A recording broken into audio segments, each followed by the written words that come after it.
सम्राट अकबर के बारे में कहा जाता है कि उनके दरबार में देश के सबसे काबिल लोगों का बोलबाला था, जिनमें शामिल होते थे कवि, अध्येता, दार्शनिक, कलाकार, संगीतकार, सेनापति और प्रशासक। बाद में इन लोगों को अकबर के दरबार का नवरत्न कहकर पुकारा जाने लगा।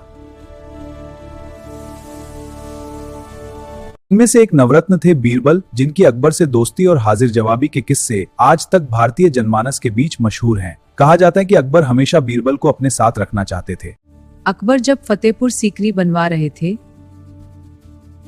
तो उन्होंने इसमें बीरबल के लिए एक महल बनवाने का आदेश दिया था। जनवरी 1583 में जब ये महल बनकर तैयार हुआ तो अकबर इसके उद्घाटन समारोह में भी शामिल हुए थे। यह महल हमारी शान का प्रतीक है। इन दोनों के बीच इस हद तक दोस्ती थी कि मुगल साम्राज्य के समाप्त हो जाने के सालों बाद भी अकबर और बीरबल के किस्से अब तक चटखारे लेकर सुनाए जाते हैं। राजा बीरबल का नाम अकबर से उसी तरह जुड़ा हुआ है जिस तरह अरस्तु का नाम सिकंदर महान से जुड़ा हुआ था। बीरबल की यादें भारतीय लोगों के मन में घर कर गई हैं। इस बात से कोई फर्क नहीं पड़ता कि बीरबल के असली नाम में न तो राजा जुड़ा हुआ था और न ही बीरबल। ये नाम उन्हें बाद में उपाधि के तौर पर दिया गया था, जिसकी वजह से उनके असली नाम को भुला दिया गया था। बीरबल के बारे में कहा जाता है कि वह सन 1556 में ही अकबर के दरबार में आ गए थे। उस समय उनकी उम्र 28 वर्ष थी और वह अकबर से उम्र में 14 वर्ष बड़े थे। जहां अपना आपकी सेवा में हाजिर हूँ। खुशामदीद बीरबल। अकबर के समय के इतिहासकार अब्दुल कादिर बदायूनी के अनुसार बीरबल का असली नाम गदई ब्रह्मदास था, लेकिन जॉर्ज ग्रियर्सन के अनुसार बीरबल का असली नाम महेश दास था। बीरबल अकबर के दरबार में 24 वर्षों तक रहे, जो कि कार्यकाल का करीब आधा हिस्सा है।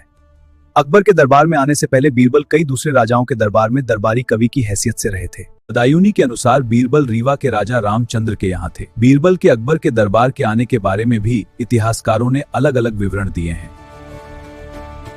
कुछ इतिहासकारों के अनुसार अकबर और बीरबल के बीच आकस्मिक मुलाकात हुई थी और अकबर ने बीरबल की चतुराई से प्रभावित होकर उन्हें अपने यहाँ बुला लिया था। बदायूनी का मानना है कि बीरबल खुद अकबर के दरबार में आए थे। जहां पनाह आपकी सेवा में उपस्थित हूं, और उनकी हाजिर जवाबी और चतुर उन्हें नियत दरबार में रखा था। इबादत खाने में धार्मिक मामलों पर होने वाली बहसों में अकबर ने कट्टरपंथियों के खिलाफ बीरबल की हाजिर जवाबी और वाकपटुता का बेहतरीन इस्तेमाल किया था। वैष्णव धर्म और सूर्य पूजा में विश्वास करने वाले बीरबल का अकबर पर इतना प्रभाव था कि वह भी सूर्य और अग्नि का महत्व मानने के लिए तैयार हो गए थे। बीरबल, मुझे हिंदू धर्म और अच्छे से समझाओ। जापना, यह धर्म जीवन का संतुलन सीख। बहुत अच्छा जी, इस्लाम और दूसरे धर्म भी सीख रहा हूँ। यह बहुत सारा मो चलो दीजिए। हाँ, यहाँ शांति है। बीरबल, हमें ऐसी समानताएं खोजनी होंगी जो लोगों को जोड़ें। हाँ जहांगीर, धर्म भले ही अलग हों, लेकिन नैतिकता और करुणा तो सभी में समान है। बिल्कुल, यही इसे जनता तक पहुंचाते हैं। प्रशासन के क्षेत्र में भी बीरबल की महारत थी। अबुल फजल की तरह मंत्री का पद न होते हुए बीरबल मंत्रियों का काम किया करते थे। बीरबल की योग्यता उन्हें अद्वितीय बनाती थी। एक कूटनीतिज्ञ के तौर पर बीरबल का मुख्य काम अकबर और दूसरे हिंदू राजाओं के बीच एक कड़ी का काम करना था। इससे साम्राज्य में स्थिरता बनी रही और सांस्कृतिक एकता मजबूत हुई। बीरबल को राजपूत राजा मुगल दरबार में अपने संरक्षक के तौर पर देखते थे।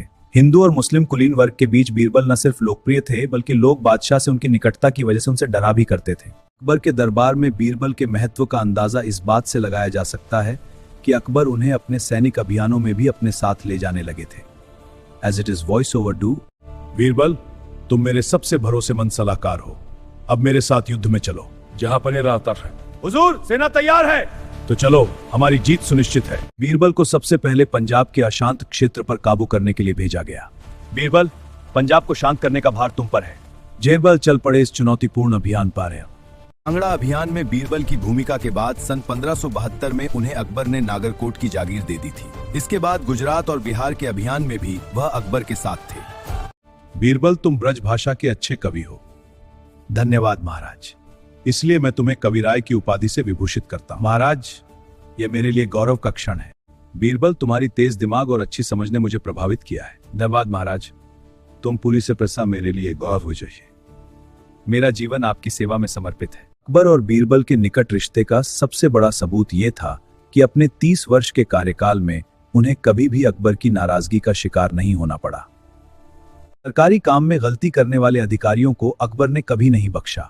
सिर्फ 3 दरबारी कभी भी अकबर के गुस्से का शिकार नहीं हुए। वे थे कवि फैजी, संगीतकार तानसेन और बीरबल। बदायूनी ने भी, जो कभी बीरबल के पक्ष में नहीं रहे, लिखा, अकबर के साथ बातचीत कर बीरबल ने माहौल पद में कर लिया। न सिर्फ उन बादशाह के विश्वास पात्र भी बनते गए